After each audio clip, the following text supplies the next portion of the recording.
Assalamu alaikum wa rahmatullahi wa barakatuh. Bienvenue sur Appel du Créateur, là où l'âme vient s'abreuver à la source de la parole divine. Abonnez-vous pour ne manquer aucune de ces explorations spirituelles qui nourrissent le cœur, éveillent la conscience et la conscience et rapproche de celui qui entend tout, voit tout et répond à l'appel de ses serviteurs. Imaginez un instant suspendu. Le monde continue de tourner, mais pour vous, tout s'arrête. Vous êtes seul. Peut-être à l'aube, quand la ville dort encore.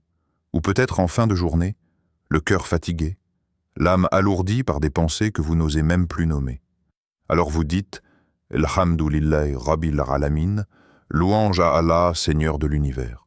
Mais avez-vous entendu ce qui ne s'entend pas, ce qui traverse les cieux? À ce moment précis, Allah vous répond « Oui ». Il vous répond. Car selon ce hadith Qudsi rapporté par Muslim, Allah dit « J'ai partagé la prière entre moi et mon serviteur en deux parties, et mon serviteur aura ce qu'il demande. » Puis il poursuit, décrivant ce dialogue intime qui se joue dans l'invisible. Quand le serviteur dit « Alhamdulillahi Rabbil Alamin », je dis « Mon serviteur m'a loué. » Est-ce que vous réalisez ce que cela signifie? Vous êtes entendu. Pas seulement toléré, pas seulement regardé de loin, entendu, répondu, accueilli.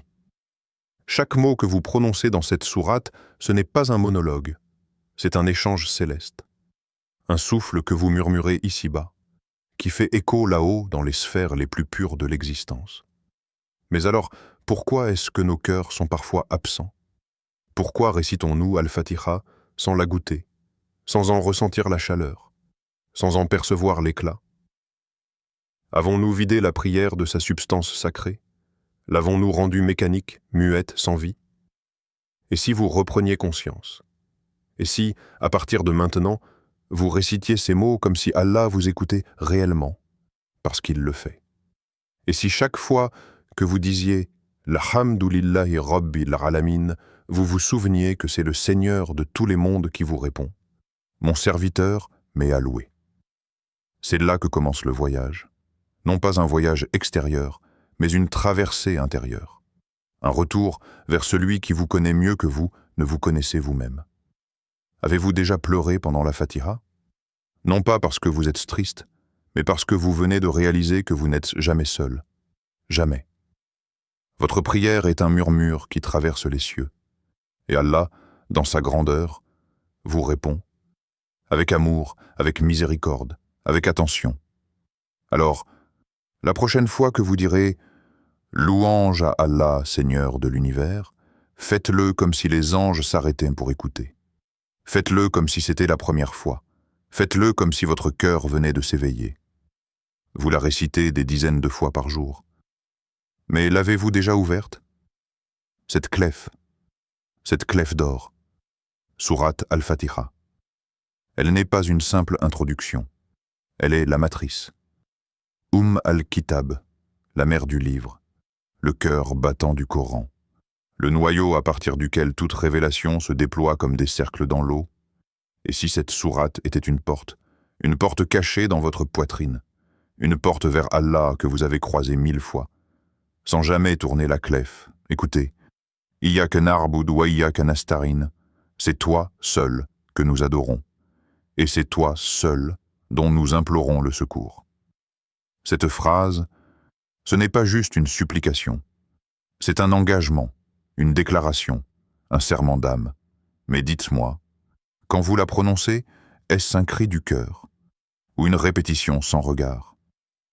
Imaginez un instant que chaque mot prononcé soit scellé dans les cieux, qu'Allah, dans sa majesté, vous réponde encore, c'est entre moi et mon serviteur aura ce qu'il a demandé. Avez-vous réellement demandé l'aide d'Allah aujourd'hui, dans vos choix, dans vos douleurs secrètes, dans vos confusions silencieuses? Ou avez-vous simplement poursuivi votre route, oubliant que la force que vous cherchez, la clarté que vous attendez, le soutien que vous espérez, était juste là, dans ce verset? Car cette sourate n'est pas une poésie. C'est une formule vivante, un code sacré, un pacte. C'est toi que nous adorons. Et pourtant, Combien de fois avons-nous adoré notre ego? Combien de fois avons-nous plié les genoux devant l'opinion des autres, le regard du monde, les chaînes de l'anxiété, les faux dieux modernes? Et si cette phrase devenait vraie, maintenant? Si dans ce simple verset, vous décidiez de vous libérer, d'adorer Allah seul, non pas en théorie, mais dans votre souffle, dans vos décisions, dans vos choix les plus intimes? Et quand vous dites « c'est toi dont nous implorons le secours », est-ce réellement à lui que vous avez tendu la main la nuit dernière? Ou avez-vous espéré en vous, dans les autres, dans les illusions? Et si là, maintenant, vous vous arrêtiez et vous disiez ces mots avec une conscience pleine, une humilité vraie? Iyyaka na'budu wa iyyaka nasta'in, toi seul. Rien que toi. Et si cela devenait votre réalité? Pas seulement votre récitation. Al-Fatiha, ce n'est pas une introduction. C'est le trousseau de toutes les portes. C'est la clef qui fait tomber les chaînes, qui éclaire les nuits, qui ramène le cœur perdu vers son origine. Mais encore faut-il oser la tourner. Avez-vous déjà ressenti qu'Allah vous écoutez? Pas seulement comme un auditeur lointain, mais comme une présence vivante, totalement tournée vers vous, qui vous entend, vous comprend et vous répond. C'est ce qui se passe chaque fois que vous récitez Al-Fatiha. Pas dans un monde mystique, pas dans un rêve, mais ici, dans l'instant, mot après mot, le prophète nous l'a transmis dans un hadith qudsi bouleversant rapporté par Muslim. Allah dit « J'ai partagé la prière entre moi et mon serviteur en deux parties, et mon serviteur aura ce qu'il demande. » Puis, Allah décrit ce qui se passe à chaque mot prononcé. Quand vous dites « Alhamdulillahi Rabbil Alamin » Alhamdulillahi Rabbil Alamin. Louange à Allah, Seigneur de l'univers. Allah dit, mon serviteur m'a loué. Avez-vous déjà goûté à cette reconnaissance, à ce regard divin posé sur vous dans cet instant sacré? Allah, dans sa majesté, accueille votre mot et y répond par un honneur. Puis vous continuez, Ar-Rahmani Ar-Rahim, l'Ar-Rahmani, l'Ar-Rahim, le tout miséricordieux, le très miséricordieux.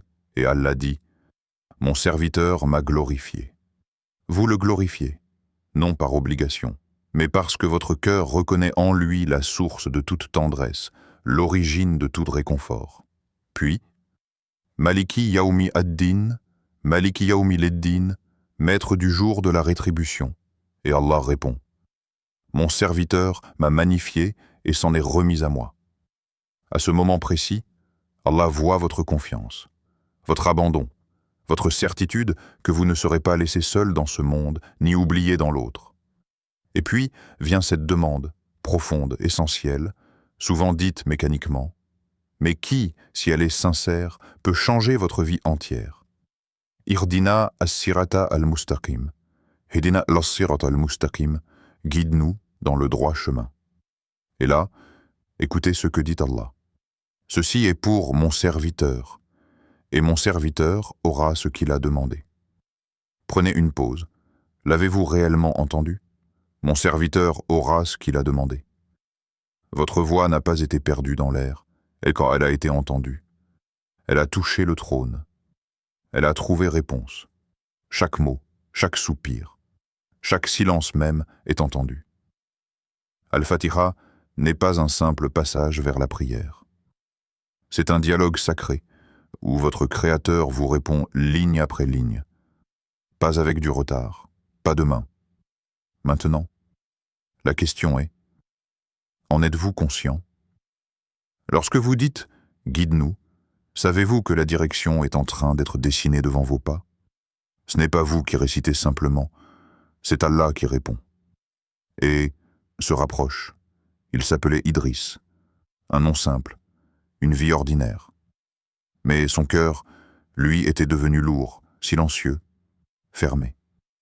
Il priait, oui. Mais ses gestes étaient creux, ses mots mécaniques. Il récitait Al-Fatiha comme on traverse un couloir vide, sans pause, sans regard, sans vie. Et dans ces nuits, il ne ressentait que le vide. Jusqu'à ce soir-là. Il était fatigué. Pas du travail, non, mais fatigué d'être absent, de dire sans penser, de vivre sans vibrer. Alors il s'est assis seul, dans une petite pièce, lumière tamisée, et il a décidé, pour une fois, de prier comme s'il n'avait plus de lendemain. Il a levé les mains, doucement. Puis il a récité Al-Fatiha. Lentement, très lentement. Et quand il a dit « Leur Rahmani, leur Rahim », le tout miséricordieux, le très miséricordieux, sa voix s'est brisée. Quelque chose en lui s'est fissuré. Un barrage invisible. Une pierre logée dans la poitrine depuis des années. Il a pleuré, longtemps, pas de remords, pas de peur. Mais une étrange sensation, la douceur d'être accueilli malgré tout. C'est ce moment-là, ce verset-là, qui a réveillé son cœur, parce qu'il a compris, enfin, que même avec ses fautes, ses oublis, ses nuits sans dhikr, Allah ne l'avait jamais repoussé. Ar-Rahman, celui dont la miséricorde entoure chaque chose, croyant ou non. Ar-Rahim, celui qui réserve une tendresse spéciale à ceux qui reviennent à lui. Idriss n'était pas un homme pieux, mais il était sincère dans cette minute-là. Et c'est tout ce qu'il fallait. À partir de ce jour, il ne priait plus pour faire sa prière. Il priait pour parler, pour écouter, pour pleurer si besoin. Et son cœur, longtemps figé, s'est mis à battre différemment. Car Al-Fatiha n'est pas un texte sacré figé dans l'encre. C'est une clé vivante, qui, dans certaines âmes, ouvre une porte que rien d'autre ne peut forcer. Et toi, lorsque tu entends Ar-Rahman, Ar-Rahim, ressens-tu un frisson, une chaleur, une larme qui monte sans raison?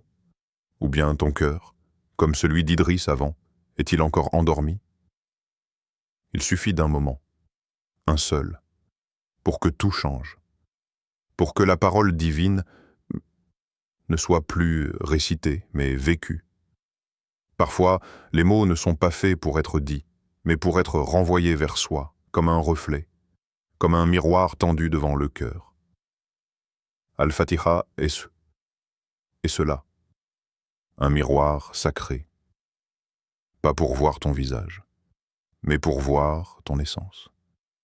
Chaque verset que tu récites est une question silencieuse que ton âme te pose, et que tu es peut-être trop pressé pour entendre. Alhamdulillahi Rabb al-Alamin, louange à Allah, Seigneur de l'univers. Est-ce vraiment Allah que je loue dans ma vie, ou suis-je esclave d'autres seigneurs, l'ego, le regard des autres, le monde matériel? Iyyak na'budu wa iyyak nasta'in. C'est toi que nous adorons, et c'est toi dont nous implorons le secours. Mais est-ce que je vis vraiment comme un serviteur?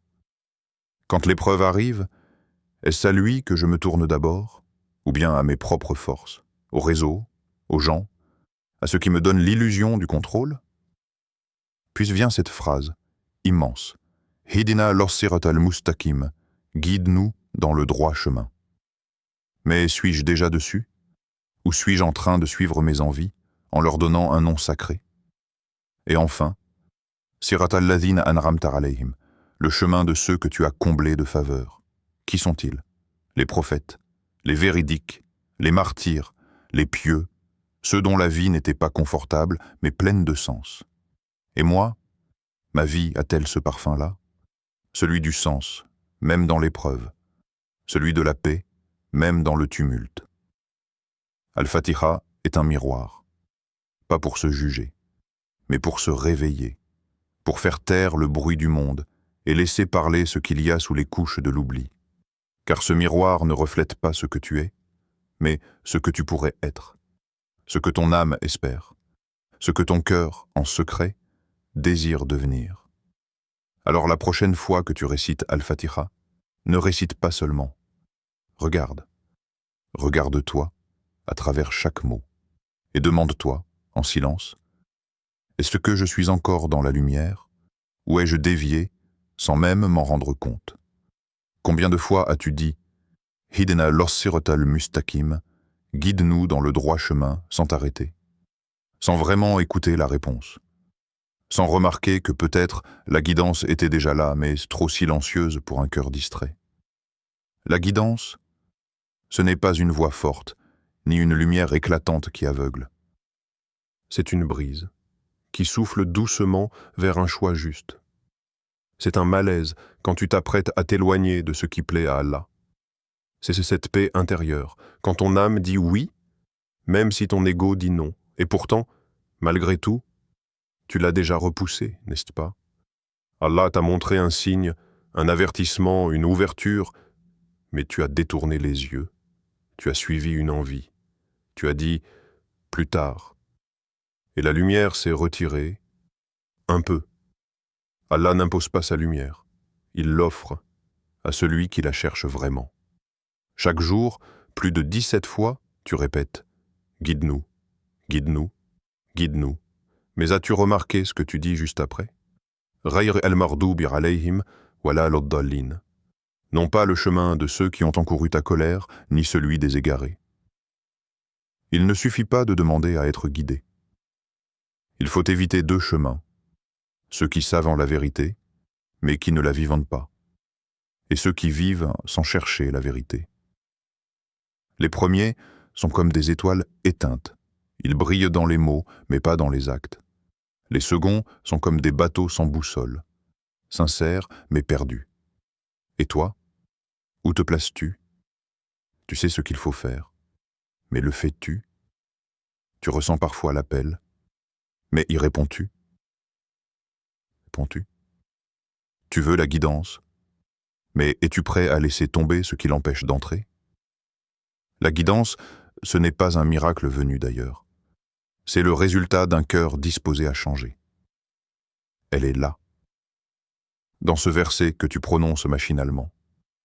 Elle est là, dans cette pause, ce silence, cette hésitation que tu ressens parfois. Et si aujourd'hui, la véritable question n'était pas « est-ce qu'Allah va me guider ?» mais plutôt « suis-je prêt à être guidé ?»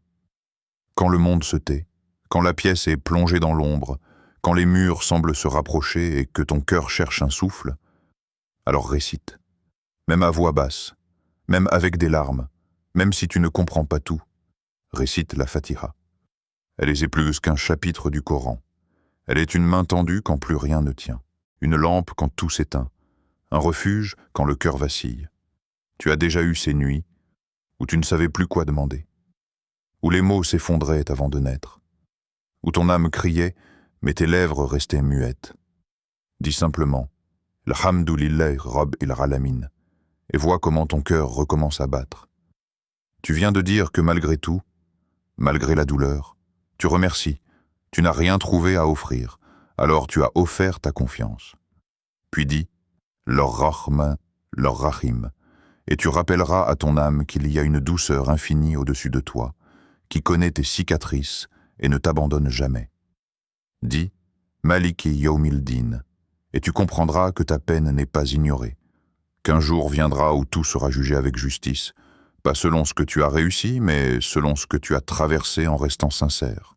Puis, dis « Iyyaka na'budu wa iyyaka nasta'in » et tu confieras à Allah cette fatigue, cette lassitude de toujours avancer sans voir la lumière. Tu lui diras « J'essaye, je tombe, mais c'est toi que j'adore, et c'est toi que j'appelle à l'aide. » Et enfin, « Ihdina lis-sirat al-mustaqim » parce que parfois, on ne veut plus comprendre. On veut juste être guidé. On veut juste sentir que quelqu'un tient notre main dans le noir. Le prophète l'a dit. Cette sourate est une guérison pour le corps, mais surtout pour ce que les médecins ne peuvent atteindre, le cœur brisé, l'âme fatiguée, l'esprit troublé. Allah dit « Wa nunazzilu minal Qur'ani ma huwa shifa » et nous faisons descendre du Coran ce qui est une guérison. Sourate Al-Isra, 17-82. Alors, ne sous-estime jamais ce que tu prononces quand tu n'as plus rien d'autre à offrir que ta voix tremblante et quelques versets récités entre 2 soupirs. Et si ta prière n'était pas un devoir, mais un rendez-vous sacré, un retour à la maison, un moment où le monde extérieur s'efface et où il ne reste que toi et ton Seigneur. As-tu déjà goûté ce silence intérieur qui n'est pas vide, mais plein de présence? Quand tu lèves les mains et que tu dis « La Allahu Akbar » Est-ce juste un geste? Ou sens-tu que rien n'est plus grand que lui? Ni ton stress, ni tes douleurs, ni même ton passé? Et puis, vient Al-Fatiha. Ce n'est pas seulement une récitation, c'est une porte, un passage vers une prière vivante. Pas mécanique, pas rapide, mais habitée. Quand tu dis « Iyyaka na'budu », sais-tu vraiment devant qui tu te tiens? Ce n'est pas une parole ordinaire. C'est une déclaration d'amour, d'obéissance, de dépendance. C'est ton âme qui dit à Allah « Je suis à toi. C'est toi que j'adore. Mon cœur, mon corps, tout ce que je suis. » Et quand tu dis « Wa iyyaka nasta'in », c'est un cri silencieux. Tu avoues tes limites. Tu reconnais que malgré tous tes efforts, tu as besoin de lui. Lui seul peut te relever. Lui seul peut te guider. Lui seul peut entendre ce que tu n'as jamais osé dire à personne. Chaque Fatiha, chaque prière, est une opportunité de revenir à l'essentiel, de déposer ce que tu portes, de respirer enfin, de pleurer si tu dois pleurer, de parler à celui qui ne se lasse jamais de t'écouter. Mais combien de fois l'avons-nous récité sans être là? Combien de fois avons-nous prié, sans prier vraiment? Et si, ce soir, tu faisais de ta prière un lieu vivant, un espace sacré, où tu n'as plus besoin de faire semblant, où tu peux être vrai, parce qu'Allah connaît déjà tout ce que tu caches. Ne laisse plus passer cette chance. Redécouvre la Fatiha, redécouvre la prière. Chers frères, chères sœurs, Sourate Al-Fatiha n'est pas une simple ouverture. Ce n'est pas un enchaînement de versets appris par cœur, c'est une rencontre vivante. Une réponse à ton âme qui cherche un sens, un refuge pour ton cœur égaré, un baume pour les blessures que personne ne voit. À chaque prière, tu te tiens devant ton Seigneur, et tu prononces les mêmes mots, mais ce ne sont jamais les mêmes instants. Et ton cœur, lui non plus, n'est jamais le même. Ralentis, ferme les yeux, et écoute vraiment. Quand tu dis « Hidina lo-sirat al-mustaqim », ce n'est pas une formule vide, c'est un cri sincère. C'est ton cœur à nu qui dit « Ya Allah, montre-moi le chemin, le vrai, celui qui mène à toi. » Et Allah te répond. Oui, il répond. Mais pour entendre, il faut le silence du cœur. Il faut la sincérité de l'âme. Il faut le courage de se présenter tel qu'on est. Faible, brisé parfois, mais toujours tourné vers lui. Alors, ne récitez plus Al-Fatiha. Vivez-la, ressentez-la, pleurez-la, aimez-la. Chaque mot est une lumière. Chaque verset est une clé. Chaque récitation est une occasion de renaître.